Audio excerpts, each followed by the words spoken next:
Let's bring in former California GOP chairwoman Jessica Millan Patterson, along with former White House official Jamie Lee Franklin. Thank you both for coming on. Jessica, to you first. I want to play some sound. A short time ago, Laura Ingraham had J.D. Vance on. He had the following to say about inciting these attacks on ICE.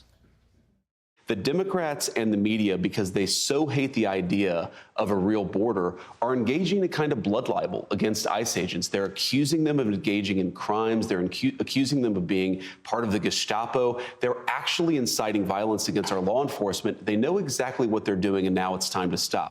And if you're J.B. Pritzker or if you're Gavin Newsom, Jessica, you got to be second-guessing yourself a little bit, don't you? There's been a national call to bring down the temperature when it comes to this rhetoric.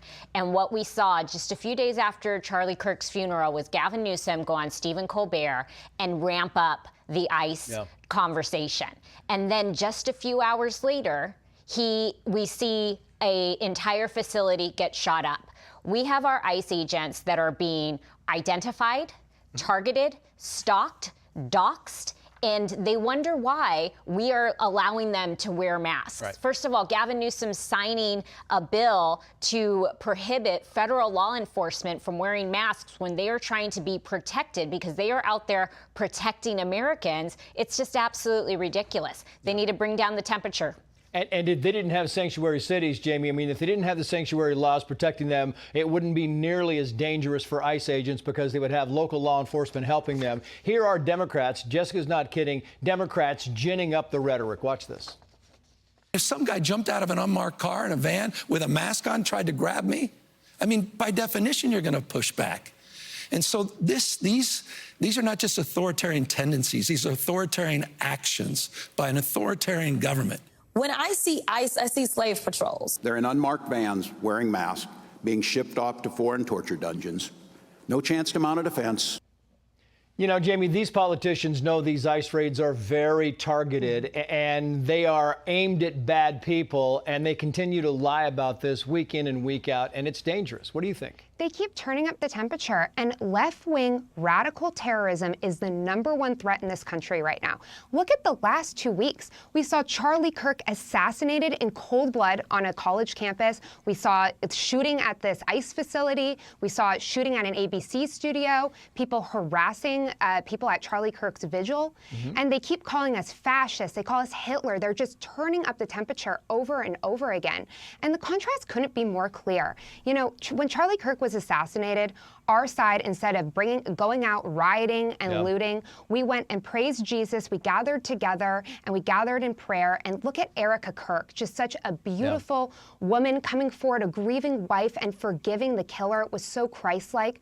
Meanwhile, you have their side where they're celebrating Charlie's murder, and they continue to peddle this crazy turning up the temperature over and over again. And it's scary and it needs to end. And as a conservative, I feel good tonight knowing we're on the right side of history. FoxNews.com writes the following. AOC stars in Newsom redistricting ad urging Californians to fight Trump for democracy. Alexandria Ocasio-Cortez, New York Democrat, once again sparking campaign buzz for participating in an advertisement advocating California redistricting. California should be offended that Newsom is reaching out to this far-left radical politician to help him with redistricting. Well, it fits right with his persona as well. He is a radical, and that is what we are up against here in California. With George Soros's money and people like Nancy Pelosi, Alex Padilla, Gavin Newsom, and AOC, they are the advocates for this. Meanwhile, we see common sense here. Californians voted a long time ago about where they wanted the power to draw lines. They wanted it with the people, not with politicians and backroom deals. Your viewers can go to stop50.org and they can help out with that fight. Meantime, Donald Trump says this about the potential government shutdown. Watch. Well, this is all caused by the Democrats. They asked us to do something that's totally unreasonable. They never change. They want to give money away to illegals, illegally, people that entered our country illegally. They want to give them massive federal money. And we don't want to do that because it means everyone's going to just keep pouring back. Bottom line here, Jamie, is Trump appears to be calling their bluff. I got about 30 seconds for you.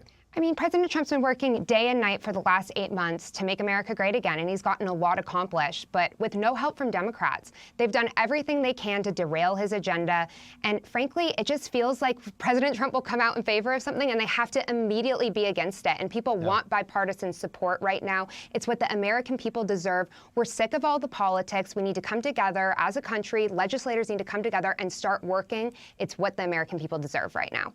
Jamie, Jessica, thank you both.